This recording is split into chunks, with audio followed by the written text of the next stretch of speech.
Welcome to the Grieving Sisters. I'm Jessica. I'm Liz. And we have a special guest, Miguel. Thank you for joining us. You know, Miguel is a breathwork facilitator, and yeah, I think it's needed. You know, I do think that grief is held in the lungs. Like, Liz and I, we talked about it. I feel like last week, we were talking about like sometimes we catch ourselves shallow breathing or like we're holding our breath. And, you know, that's also the beginning stages of an anxiety/panic attack when you're holding 100%. Your breath. Yeah.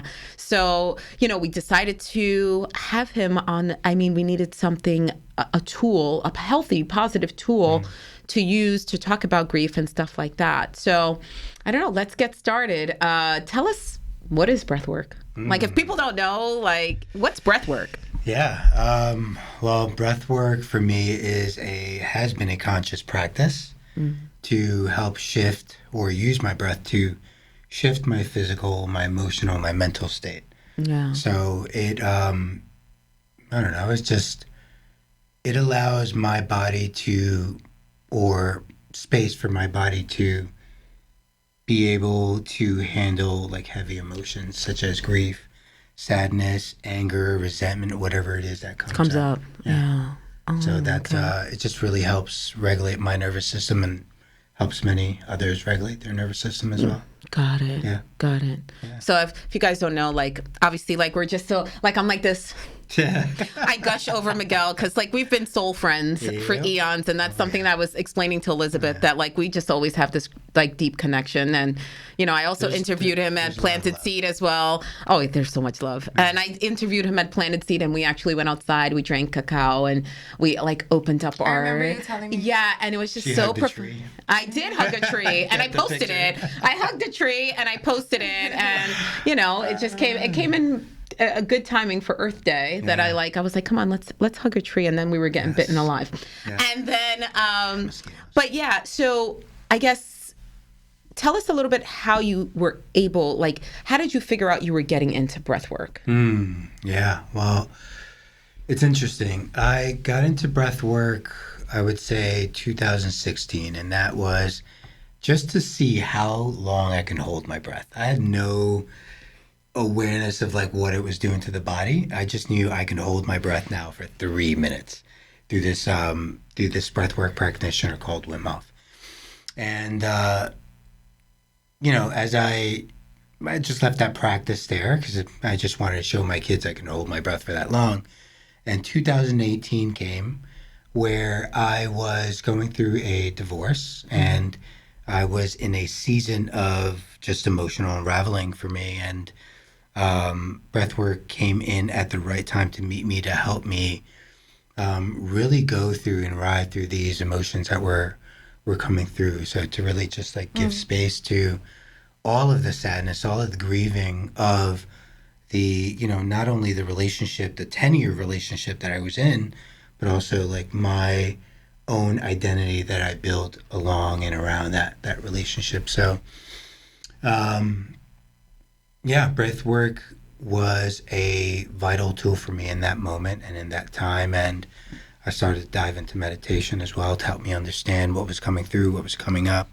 And again, utilizing the breath to help regulate the nervous system to be able to handle all these emotions. So that's how it came into breath work. Well, and then we met in 2019. Like, I reached out to him and we were like freezing, right? And I just, you know, obviously lost my brother, and it had to be, so my brother passed February 2019. I think we met in October before a lot of other things started to go on, meaning like the unraveling of like friendships. Like I started to see the change in friendships and stuff.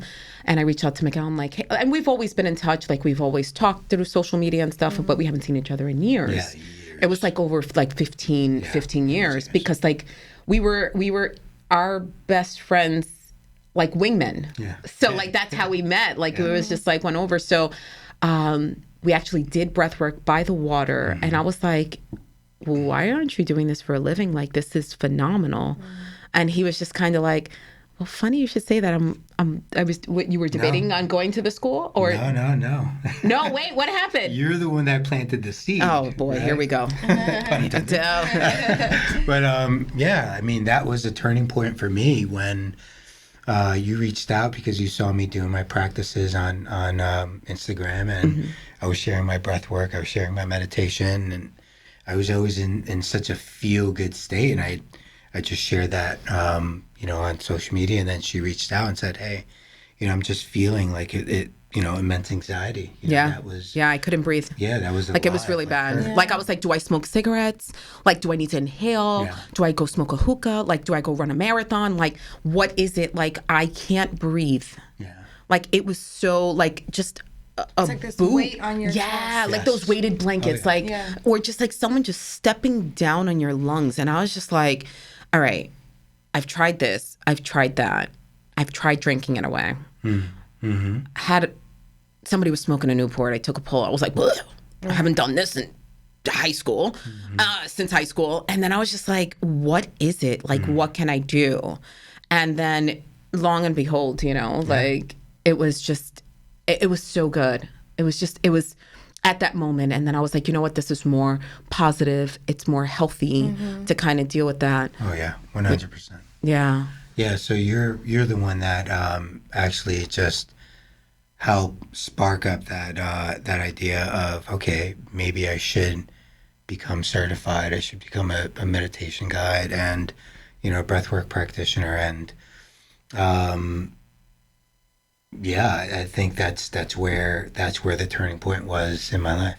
Dang. I didn't know it was that deep. I always tell you, I'm like, yo, you just planted that one, and I was like, okay, and that's why I remember it was October. It was starting to get cold. Yeah, we And were I was doing freezing. my research as to like, all right, I want to become a subconscious mind coach. I want to become a meditation coach, and take this a step further. And Yeah.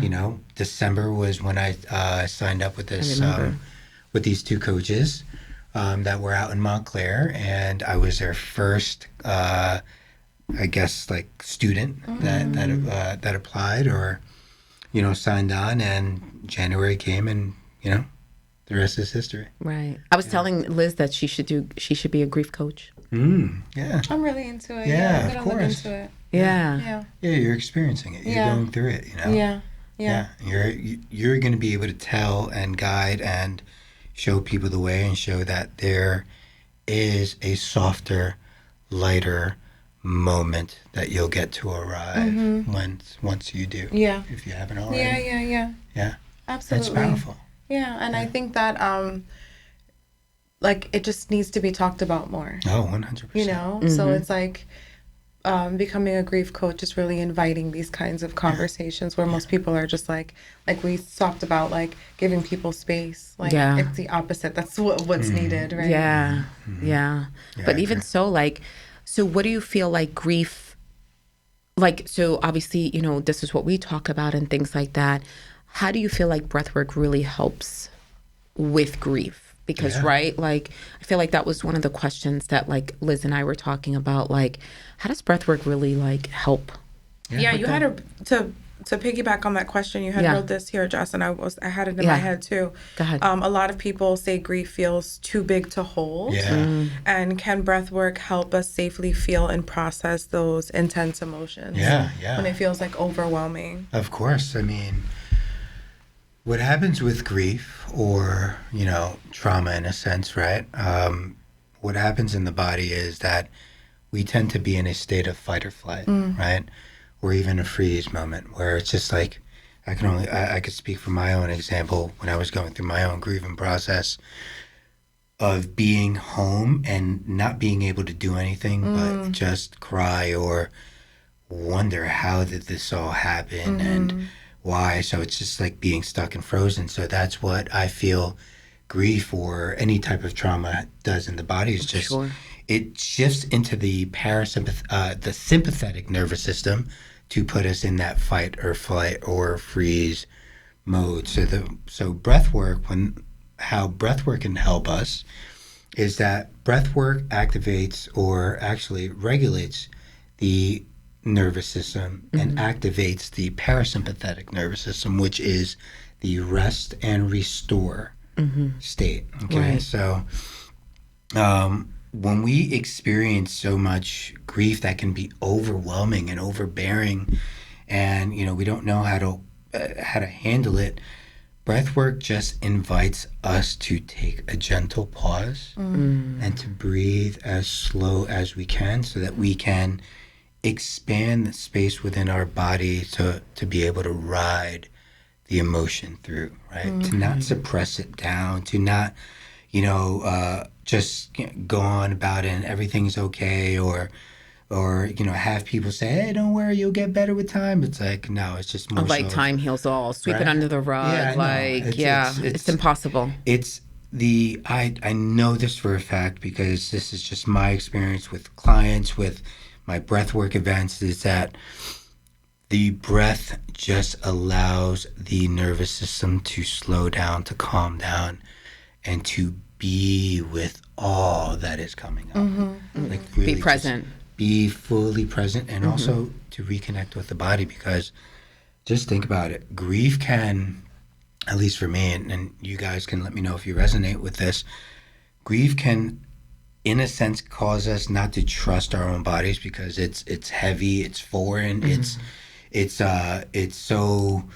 just too much. So we tend to disconnect and try to fix it with the mind, or just keep ourselves busy. And with breath work, being that it is intentional breathing, it just allows you to move with the breath and move through these heavy emotions, to be able to take the overwhelming thoughts or memories and just kind of soften them up, soften the edges around them, and to be with them instead of trying to suppress it or hide it. Yeah. That sounds like really calming. It's also his voice too. It's his voice. You have a very calming voice. You do. I'm like, you got that? Yeah. you have a very calming voice. Because I know sometimes when I'm sad and I feel like I need to like breathe, I'll lay down to go to sleep. Yeah. But it's like you don't really feel rested, and then I'll notice when I lay down, I'll start thinking of a lot of things, and then all of a sudden I'll take this like really deep breath, because I realize that I haven't really been breathing. Yeah. Like I've just kind of been sitting there, and I catch myself like holding my breath, and then I can like hear it. But it's like your internal cry, like when like when you cry, when you go that crazy cry, and you're like, it almost feels it's like a gasp. A gasp.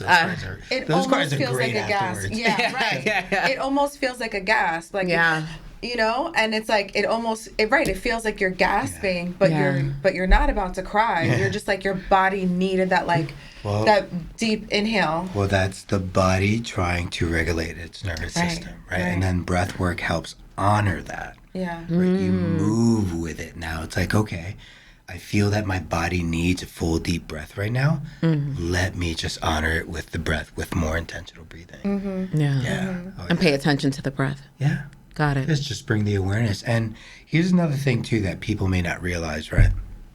When we're breathing or we take deep breaths. Oh, we don't know how to breathe right. Yeah. Oh, he taught me that. He taught me that. Let me show you a little something. Yeah, come on.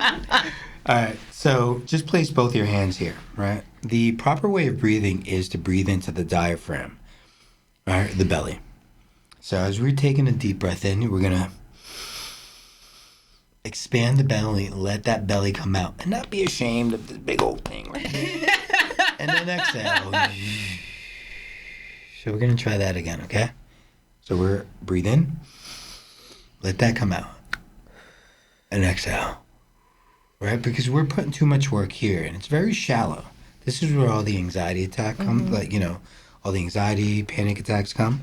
So as we're breathing in here, let that come out, exhale. Belly goes in, good. You're going to breathe in again into my hand. Yeah. Those are the fuller, deeper breaths that's going to help. Not just all here. Yeah. Exactly. Right. So all that weight, all that grief that, we tend to carry Sure. will be shifted from here down to here, and we have a lot more space. A lot right more here space. than here. Yeah. And to me, hand placements are very important because we have the vagus nerve that runs across the body. So if there's a acupressure point, I think that's what it's called, and you go ahead and just place your hand gently on here, that helps send signals to the nervous system that you're safe. That's why hugs are important, and longer hugs are I love important. a hug. Because heart to heart, if you're both hugging on the left side, that allows the gentle compression on the chest, and it just lets us know that we are safe and that we can just be. Like the whole time I'm just like I know. keeping my hand here. That's it. On your heart. That's it. On the But heart that's interesting. and on the belly. Yeah, that's very interesting. Because when I'm in church and I'm like in worship, a lot of That times was me today. a lot of times I put one hand here and I like worship That's with me. the other hand. Yeah. Yeah. Is that really how you worship? Yeah. Of course. That's really how I. And it's true. It's like a right. It's like calming. me feeling like. But you're I'm also safe. opening your heart. Right. You're Right. receiving. Yeah. Yeah. I'm like, I'm piggybacking for you. This is how you know we're always connected. We don't even have to speak to each other for weeks, and we're always like connected. But like, I also feel like when you're praising, right? Like, again, everybody praises differently, everybody does everything differently. But when you're doing that, you're putting that pressure there. You're also opening up your heart for what is being received and what's being sung to you or said to you, just so that now you're keeping it here. Right. And it's bringing calmness. So now it's like, okay, like when I get flustered again, like you can also kind of recollect that and just bring it back down to it. Come back to that moment. Yeah. Yeah, that's anchoring into a much more elevated emotion to bring you into that calm state. Yeah. And it's really important though, right? Because moving from grief to complete joy can be challenging. It could be overwhelming, and it isn't so easily sustained. Right. So it's really understanding the emotional scale, right? Sure. And how to move down from grief and what's the next emotion and what's the next one. How to gently go so that it could be sustainable, and so that you can be able to just gently shift and honor each state that you're in, instead of just going from the super low to super high, then coming back down low. It's like, no, let me honor and let me move up this emotional scale to make my way up there, so that if I ever, if there's this like wave that ends up crashing down, I won't be so low. I just catch myself. And I'm just like riding the middle wave, up, down. Like find that baseline. Yeah. And we don't want a baseline too, right? We, Ebbs and flows. Life is just about Ebbs and those flows. wild fucking rides, and we can just like know how to navigate. And the breath is the anchor. I think the awareness is the surfboard, right? Because we're aware that the waves are coming, and the breath is the anchor to kind of just keep us just afloat. Stay up there. And that's something that we talked about, really. It's funny that you bring that up. We always talk about finding the joy in grief. In grief, Yes. Oh, I love that. Yeah. And like, actually, what happened to that card? It's probably in one of my purses, and we came out of here. And I'm like, wait a minute. We used to we used to have a little card. I think that lasted 2 episodes. I know. I think because we collect all the pictures and everything to set up. But it says grief and joy can coexist. Of course. Yeah. And that's to your point about being in like that high and that low. You don't have to be in one or the other. You can kind of let it coexist. Exactly. I mean, with grief, with joy, it's all found in the same breath. Right. So you breathe in, you feel them both, right? You honor both, you give space to both, and then you exhale, and you're giving it compassion, right? You're giving it the space, you're seeing it, you're feeling it, and you're allowing it to just be. Because they coexist together. Yeah, without judgment. Yeah. And that's it right there, too. I feel like just that shame and guilt that's always surrounding grief. Like, why aren't you grieving fast enough? Why aren't you over this yet? Like, what's going on, just honoring that part. And again, I don't know if I know you caught some episodes, and I think you caught Nat's episode, and I think you caught my brother's episode. Elizabeth's still like in the middle of it, and I was like, I felt like this was so important. Like, what would you suggest for like Elizabeth? Like, we're in kind of in the same, but like two separate like Yeah, grieving. because there's like 6 years apart for Like for our siblings, but then like my dad died 2 days before her Right. sister. But like his was like cancer, like, you know, we knew that this was coming, like, so it's like I had that anticipation grief, you know, and I didn't grieve, and it was very abbreviated. I didn't really grieve, and I feel like I still haven't really grieved it. Like Father's Day is coming, obviously this is in real time, guys, like when we're recording, and I just feel like I haven't kind of got the words right. But so what would you suggest for breath work, like someone that just like lost someone versus someone that, you know, 6 years? Or do you feel like it could just be the same thing? Because there's so many different styles of breath work. There is definitely. And I would say, I mean, for both, right, it's all about just allowing the breath to be as slow as possible, especially for you, right? It's allowing the breath to help you move through this grief that is just fairly fresh and fairly new. So it's to be slow with the breath not breasts, breath as slow as you can. And my hands are going like this. But to be slow with the breath, right? And just allow yourself to honor that. And it's going to be the same thing for you, right? The slower the breath, the more regulated our nervous system is going to become. And I think even like at your point, I can introduce breath of fire now. Right? Yeah. And breath of fire is breathing in and out through the nose, which is. Oh, we started that. So that is a much more fast paced, which could be overwhelming for you, right? Or overwhelming for anyone that may just be just new in with this like heightened state. Yes, right, with their nervous system. So, you know, dysregulated or just in a fight or flight mode. So slowing down the breath would be the best for anyone that is just newly fresh to grieving, through sadness, through depression, through anything really, even through joy. It's like really savor the moment of just breathing in slow. But because joy can be overwhelming. Yes, 100%. When you're in grief. Yeah. Like joy can really be like something really great could happen, and then sometimes you have guilt that something great, like I get to experience all of this, and this person doesn't because they're no longer here. Right. But then aside from maybe some of the guilt, it's also just like, am I allowed to feel this joy right now? Of course. Because like I have all this sadness going on, right? You know? Of course. Well, like you said, they can coexist. You're more than allowed to feel those two at the same time. I have never been so conscious of my breathing than right this now. moment. When you guys were talking, I was like, there you go. My job is done. Bye.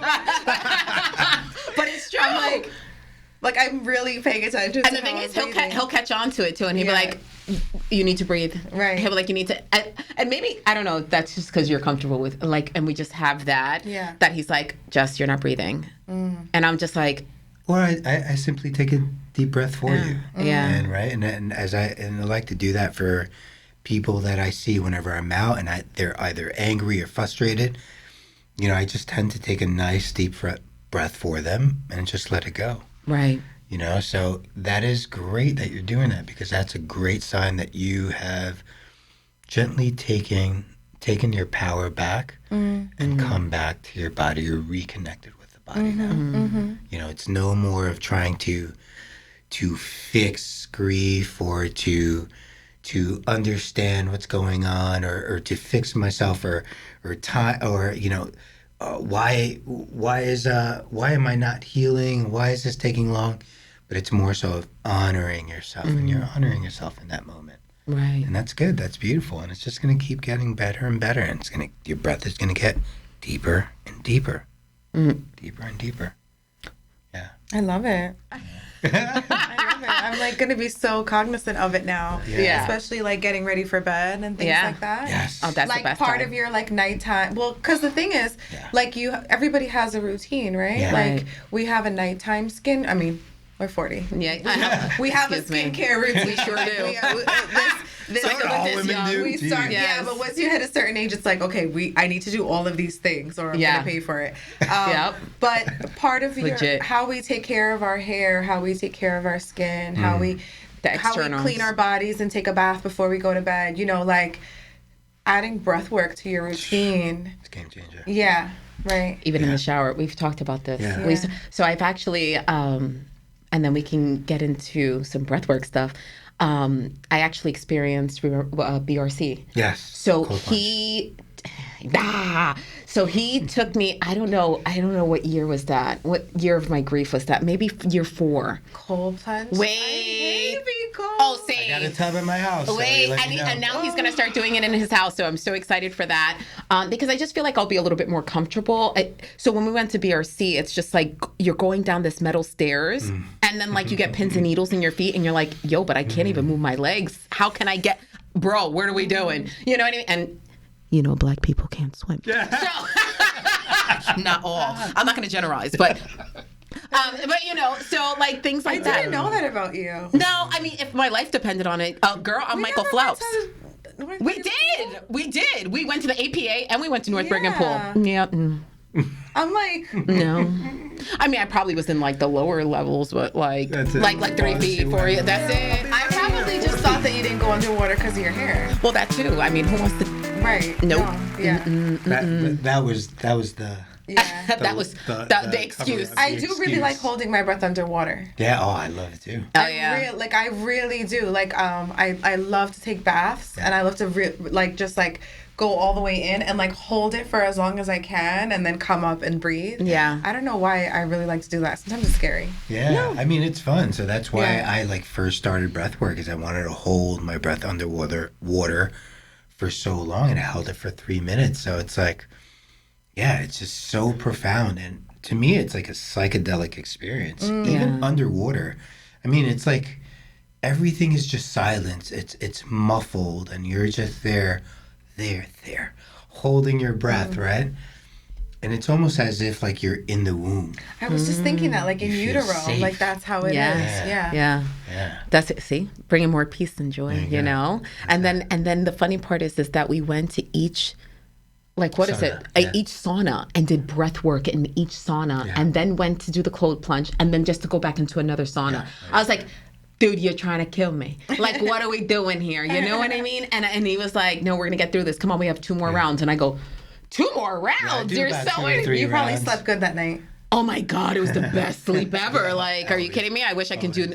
we haven't done that in a while. So I think we got to put that back on our... It's like, this is what our... And then we just catch up and, you know, we're just having conversation. Yeah. We finally, like, just connect, you know, and... I think... And you could probably do it at Sojo too, right? Because you have all those rooms. Yes. But we like BRC. I feel like BRC, it's a Russian bathhouse. A bathhouse. Oh my God. No. It's just, you know, like Russians are tough. Yeah. Exactly. So this is, and then they also have like the what is it, the sticks that they like kind of beat you with a little? Yeah, they're like... they go...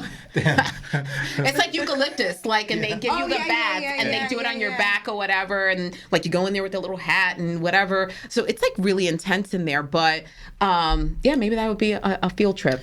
I'm down for that. Yeah, I just, again, coming back to how powerful breath work is, as the Jess was saying, when you go into these extreme conditions, especially like a cold plunge or a cold shower, when you bring focus and shift your focus to the breath, right, and you're slowing it down and all your awareness is here, you get out of the mind and you realize that 2 minutes, a minute passed or 3 minutes passed, and you're already in the cold because you've allowed yourself to feel safe with your own breath. You got out of here. And you're in control. Into here. You are in control. And that's it. And we can only control our actions and our emotions.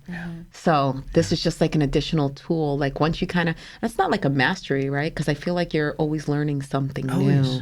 Yeah. I mean, I think it's a form of mastery because once you take more conscious control of your breath, you are in conscious control, or you're guiding your emotions or you're guiding your thoughts to a much more desired feeling of feeling good. Right. Right. Just like feeling joy, feeling calm, feeling peace. I'm ready for like a 3-minute. Like I'm ready for a 3-minute. Okay, so we're gonna do one. We're gonna do one. We're gonna do a 3-minute exercise, and this is good because then our viewers, this will be like a guided. Absolutely. Yeah. Oh, I'm so excited. This has been a long time. Yeah. So. Oh, okay, great.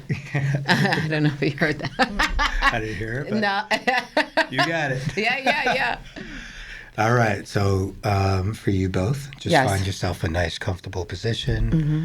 For those at home, find a nice, comfortable position. It could be nice and upright, right? Or you can do this lying down, whatever feels comfortable for you. Okay?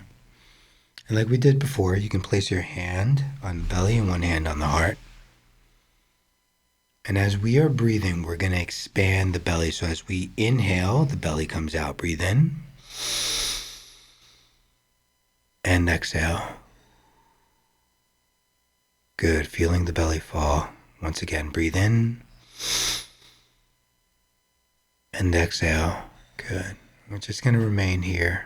Okay? And for those who haven't closed your eyes, you may close your eyes. Take a deep breath in. Breathe in. Hold it. Exhale. Do a couple more. Deep breath in. Exhale. Good. And just notice your shoulders fall, okay? Deep breath in. Exhale slow. Notice your jaw relax. Good. Breathe in. And exhale, letting go. Keep going nice and breathe in. And exhale, letting go. And be as gentle as you can be. Breathe in. And exhale. Just notice the silence. Breathe in. Exhale. And allow the nervous system to receive. Breathe in. And exhale. And just whisper to yourself, right? And just find a natural rhythm here for a moment. Just be with yourself. Feel the rise and fall of your chest and your belly. And repeat to yourself, I am safe. I am whole. It is safe for me to feel all that's moving through me. And I release all that no longer serves me. And I am here. And my breath lets me know that that is more than enough. We'll close out with 3 deep breaths. Breathe in. Hold it. Exhale, letting go. Breathe in. Hold it. Exhale, letting go. And this last one, breathe in. Hold. Exhale, letting go. Good. And just remain here for a moment. Just bring awareness back to the seat that you're in. Notice your feet on the floor. You may wiggle your fingers, wiggle your toes. And when you are ready, you may open your eyes and come back into this space and take your time.